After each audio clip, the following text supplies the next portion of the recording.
Guys, what's up? Andito na po tayo sa bundok, naghahanap ng wild honeybee or putyukan. Alam nyo guys,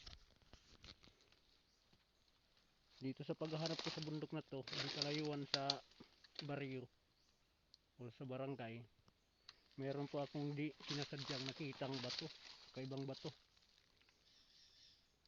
Alam kong meron itong nakatagong kayamanan, pero hindi natin gagalawin to.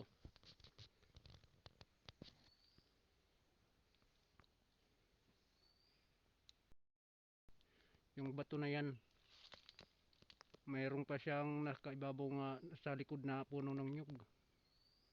Kakaibang bato guys. At parang may tinuturo siya. Pabilog siya oh. Tingnan nyo. Lapitan natin guys. Kakaibang bato guys. Ang ganda.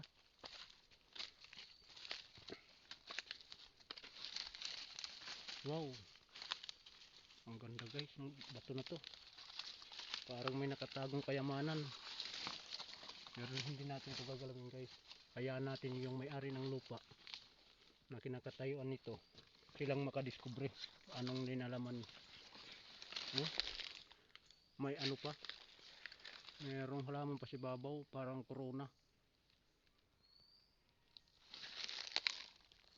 Mayroong mga marking pa guys yung bato na to. At nakaturo pa siya dun sa isang bato nga malaki. Mayroon siyang marking guys. So, yan ang marking niya guys. Letter Y. Yan. Yung marking niya. Letter Y at saka letter M. Yung marking. Yan oh. Kitang kita guys yung marking niya. At letter Y. At yung sa taas nakaturo. Papunta dun sa kanluran. Yun. At may malaking bato doon. Kapitan natin guys. Dalawang lalaking bato. Ayan guys.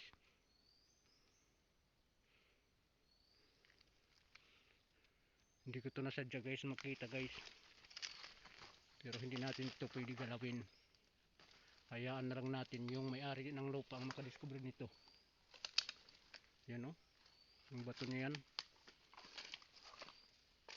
Ang ganda.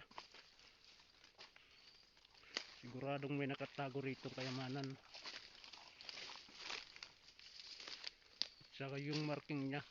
Alam nyo naman pag bato, walang ganitong may marking. At saka parang mayroong siyang atas turo at saka ibang hugis niya. Hindi yung bato lang ng bato na ordinaryo.